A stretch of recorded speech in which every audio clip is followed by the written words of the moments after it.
Ellos se fueron ya. Querían tener un mejor contacto con Dios, entonces se iban, en completa soledad. Y esa era una actitud frente a la sociedad también. Era como si sintieran que era incompatible. Uno no puede ser santo en el mundo, tiene que ser santo ec mundo, tomando la palabra mundo como sociedad, ¿no es cierto?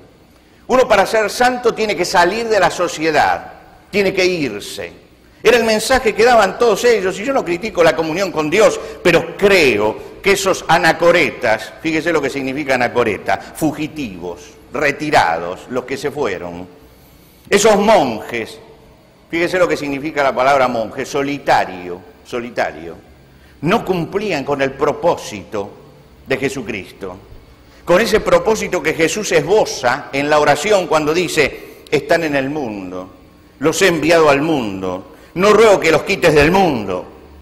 Está diciendo, están en la sociedad, los he enviado para que estén en la sociedad, no ruego que los quites del medio de la sociedad, que estén allí, que no huyan, que no sientan que hay una disyuntiva, la disyuntiva cristianos y sociedad, tantas veces se utiliza la I, sino que son cristianos en la sociedad.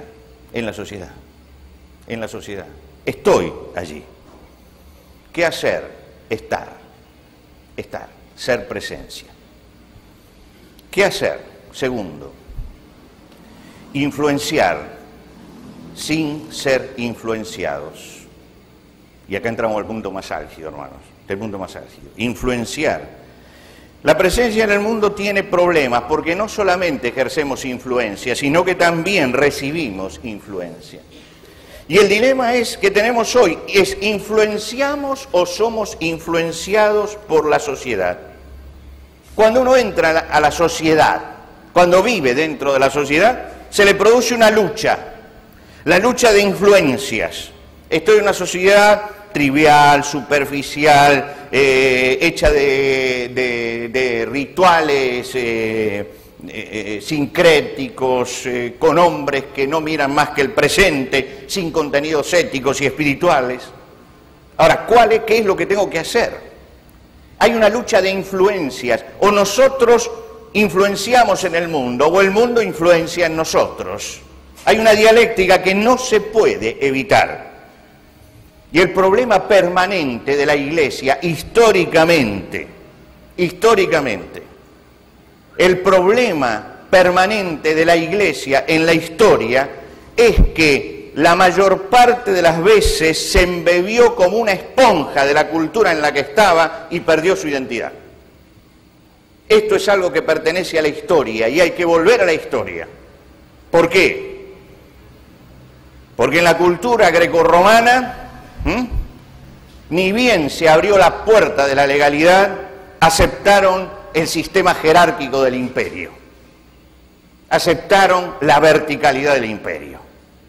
Y uno ve la organización que tuvo la Iglesia con Constantino y compañía y ve cómo es un reflejo, es un espejo de la forma en que estaba organizado el imperio romano. Perdió la Iglesia con esta verticalidad lo que era la acción en libertad del Espíritu Santo. Se centralizó en una cabeza, que era lo que quería Roma, tener a alguien que manejar allí en Roma, para manejar también al pueblo de Dios. Y a través de la historia, muchas veces los cristianos se han parecido a esa película de Woody Allen, Selig. Esa película, yo no soy un fanático de Woody Allen, Yo con Woody Allen es como un chicle para mí. Lo mastico, ni lo trago ni lo escupo. ¿No es cierto? Está allí. Pero creo que esta película ha sido muy buena. Muestra a un hombre falto de identidad, que donde va, toma la forma, incluso exterior, de donde está. Y eso le pasó a la Iglesia. Durante el medioevo se hizo feudal. Los cristianos se hacían feudales. Adoptaban las creencias que podían beneficiarlos materialmente, y mucho del paganismo que se metió en la Iglesia cristiana se debe justamente a eso, a ese sincretismo de dejar que la cultura penetre dentro de la Iglesia y adoptar todas las cosas. Con el sistema capitalista se aburguesó la Iglesia, Entonces su discurso era: los pobres son pobres por voluntad de Dios, punto, punto. Y defendieron hasta la esclavitud, hicieron teología de la esclavitud, y defendieron hasta la esclavitud. Los cristianos bendijeron a Luis XIV en su absolutismo: el Estado soy yo, y le dieron la bendición. Y después, cuando cambió la política, le dieron la bendición también a Napoleón. Durante el nazismo, ¿cuántos cristianos adhirieron a Hitler? Iglesias enteras apoyaron al régimen nazi con todas sus propuestas. Aceptaron, hasta que Hitler le dijera: los pastores tienen que ser arios. Y lo aceptaron.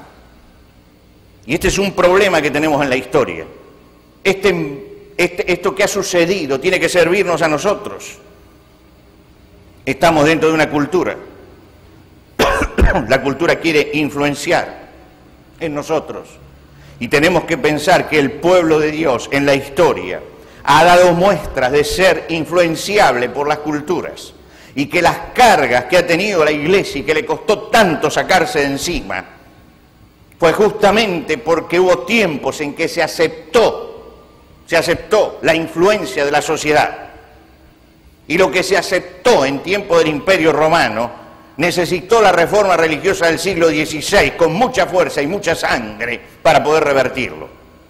Tenemos que volver a aprender de la historia. Jeremías le da una clave al pueblo, el Dios le da una clave a Jeremías. Jeremías frente a esto siente que está como frente a una depresión y Dios le habla al profeta y lo anima, pero le da la clave de cómo manejarse. Le dice: conviértanse ellos a ti y tú no te conviertas a ellos.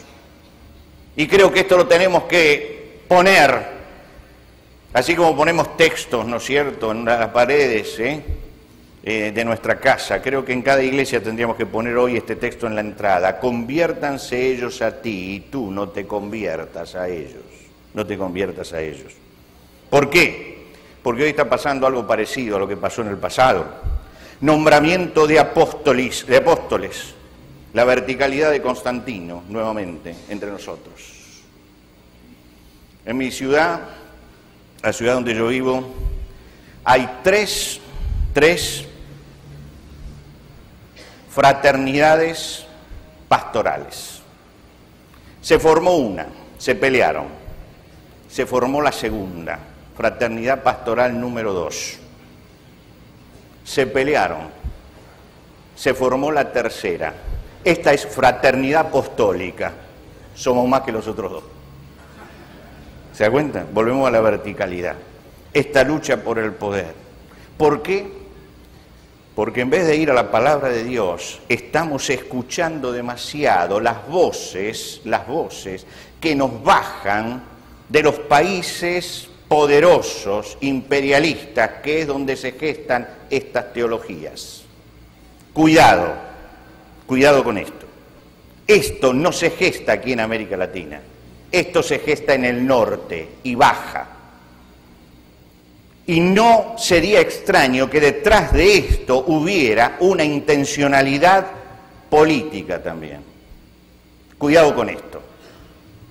Y si usted no cree esto, fíjese y vaya a leer en la historia lo que pasó el 15 de diciembre de 1975 en el Senado de los Estados Unidos, cuando la Sociedad Bautista del Sur se presentó e hizo un pedido. Vaya y léalo. ¿Qué fue lo que pidió? ¿Qué fue lo que pidió?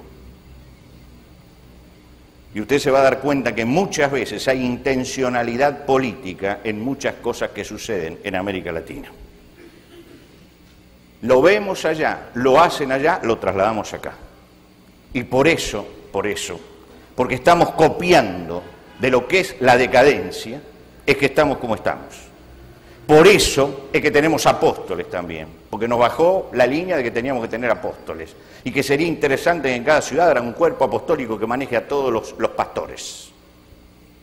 Y que en cada provincia haya un cuerpo que maneje a todos los apóstoles que están abajo, y que después va a haber que en cada país haya un apóstol, y después vamos a llegar a tener un papa evangélico. Este es el camino por el que vamos. Este es el camino por el que vamos. Este es el camino, mis hermanos. Es un problema de poder esto, es un problema de poder, es un problema de poder. Tengamos cuidado, porque lo vemos en el norte, convertimos a nuestras iglesias en discotecas. Porque lo vemos en el norte. Porque tienen culpa por allí, los que tienen dinero, crean la teología de la prosperidad y entonces hablamos en la América Latina próspera de la teología de la prosperidad. Una teología culposa nacida en el capitalismo.